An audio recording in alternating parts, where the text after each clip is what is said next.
The unseen influence, Jinn, human consciousness, and the bubble of influence.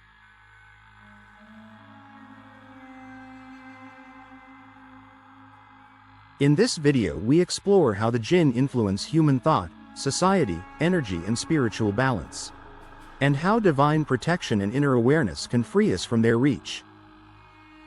In the Muslim worldview, humanity exists alongside another unseen creation, known as the Jinn. They are beings with free will, just like humans, capable of belief or disbelief, good or evil. Their existence is not merely a metaphysical curiosity, it intersects intimately with our own. While humans shape the physical world through thought and action, the Jinn influence it through whispers, emotional manipulation, and psychological distortion. In Islam it is known as Waswasa or whisperings.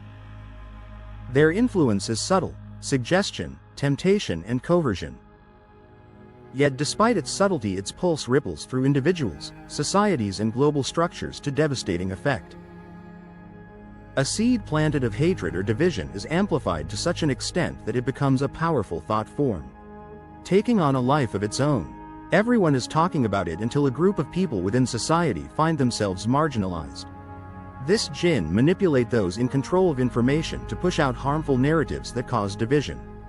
They amplify imbalance in the masculine and the feminine energies of our world by manipulating what I call the bubble of influence. The bubble of influence is the manufactured ecosystem of information. It encapsulates everything from media, history, education, entertainment, social norms, news, popular culture, and personal beliefs. This bubble shapes and molds how the masses think, behave and perceive reality. The Jinn exploit this bubble by manipulating emotions, amplifying fear, desire, insecurity and competition, creating distractions and divisions to make people reactive and fearful of one another. Unattainable images and lifestyles that leave people dissatisfied and attached to the material world. However, a person can detach from this influence through Allah's protection and the purification of the ego. Jinn operate through whispers, temptation and suggestion, not physical force, playing on people's vulnerabilities, especially those that are in control of the bubble. They know that by appealing to their egos they can guide them into fusing the bubble with destructive messaging. Often people are unaware that they are being programmed, they don't even know the origin of their news, opinions, likes or style. It is easy to see with trends. The bubble pushes out a trend. It could be tattoos on your arm and assess how many people pick up the trend. This gives them an understanding of how many people are engaged with that trend. They do this by appealing to the internal world of thoughts and emotions. They introduce ideas, such as fear, doubt, desire, and anger. Then they step back, allowing time to let them fester and grow, watering them occasionally. The thought feels internal, the voice may even sound like you, but it does not originate from the self. The feelings overwhelm, anger becomes rage, fear becomes panic, sadness becomes despair, desire becomes obsession. The emotions become so magnified, like turning up the volume on the radio till it drowns out everything else. The ego is their greatest doorway to you. Sinful acts too, because sinful acts open up the body to being overtaken. Alcohol and drugs create such an opening. Think of your body as a vehicle. You are the driver. When you're intoxicated or high, you're out of it. You lose control. That allows them to command a person's ego, bypassing reasoning and the moral compass of the soul. The ego's pride, defensiveness, self-importance, and attachment widen the channel for waswasa. They distort human perception, making them misinterpret events. Small issues seem large, while large issues are trivialized. Jinn cannot read minds, cannot see the future, and cannot override free will. But they can distort and persuade. It is then left to the human being to choose whether to follow. On the micro or individual level, the personal, internal world is where the Jinn's influence unfolds. They create emotional distortion, pushing people toward extremes, because extremes weaken clarity. Aggression and rage are excess masculine energy, while fear and insecurity are excess feminine energy. While balance is the target, imbalance is the opening, the opportunity. They cloud judgment through overthinking, obsessive thinking, catastrophizing and self-doubt. Often the internal voice sounds like a person's own voice or the voice of someone familiar. So it's hard to decipher whether it can be trusted. This cognitive fog makes it easier to push harmful narratives. Most interpersonal conflicts begin with misunderstandings, which the Jinn amplify to cause relationship discord, turning simple misunderstandings or miscommunication into arguments, resentment, or disconnection.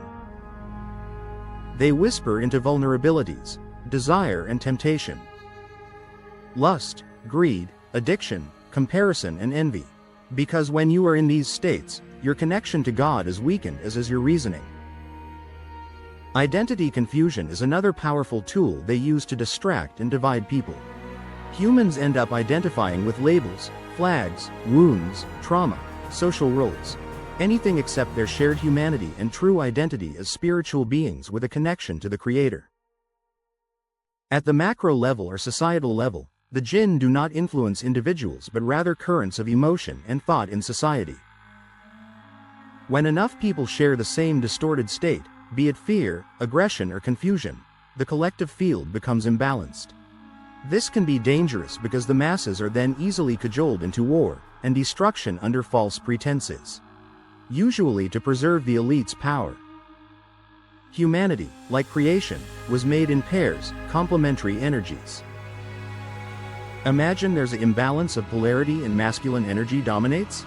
It leads to aggression, conquest, force, societies teeter toward war, domination and political oppression. Yet when feminine energy dominates, fear rises, emotional chaos and passivity, pushing societies toward stagnation, confusion with inaction and a lack of boundaries. Jinn amplify whichever imbalance already exists because their ultimate goal is disunity and disharmony. They fuel hostility and conflict, pitting tribe against tribe, nation against nation and ideology against ideology. They sow the seeds and let humans water them. Societies enter despair when they lose meaning, purpose, and spiritual grounding. And Jinn deepen this void by magnifying nihilism, materialism, and emptiness. Without divine connection, the soul feels unanchored. The bubble of influence is not created by Jinn, it is created by humans. But Jinn whisper into those who control it, shaping its direction, keeping humans distracted, reactive, and emotionally unstable. When stripped of spirituality, education becomes incomplete, leading to confusion about identity, history, prioritizing intellect over heart and detaching humans from their purpose. Entertainment normalizes immorality, addiction, shallow values. Sports becomes obsession, tribalism, aggression and hero worship. News feeds panic, fear, division, and helplessness. Attention is hijacked and the inner world becomes noisy. The purpose of this bubbles is to keep humans distracted, emotionally reactive, spiritually lost and mentally fragmented. A distracted heart cannot remember God consistently. A fragmented mind cannot perceive truth clearly. Breaking free, protection, awareness, and divine grounding. Dhikr, the remembrance of Allah, the greatest protection. Where Allah, God, is remembered, Jinn cannot remain. Seeking His protection by saying Bismillah before actions closes the door to Waswasa. Reduce the ego as it is their primary access point. By practicing humility, gratitude, and surrender, this weakens their influence. They cannot pull a heart that is not attached to the material world and immersed in the bubble. The less we cling to dunya or world, the weaker their grip. A quiet mind hears less whispers. A calm heart sees more truth and the soul becomes harder to manipulate. Seeking truth, not illusion, means stepping out of the bubble and questioning narratives, choosing authenticity, disconnecting from noise, grounding in the Quran and prophetic guidance. Trust in Allah. Ultimately, protection is not about rituals. It is about connection and complete trust in God. Allah says, "My servants, you have no authority over them, except those who follow your whisper." The closer we are to Allah, the less influence Jinn hold. Jinn influence the psychological, operating on the ego, working on the micro and macro level and through society's emotional energy fields. Manipulating humans very effectively through the bubble of influence to create distorted narratives that cause destruction long term. But their power is limited and subordinate to human choice and divine protection. Freedom from their influence comes through remembrance of Allah, grounding of the self, purification of the ego, detachment from material illusions, balance of masculine and feminine energies, stepping outside the bubble into clarity. In this clarity, the soul sees the world as it truly is, and the whispers of the unseen fall silent.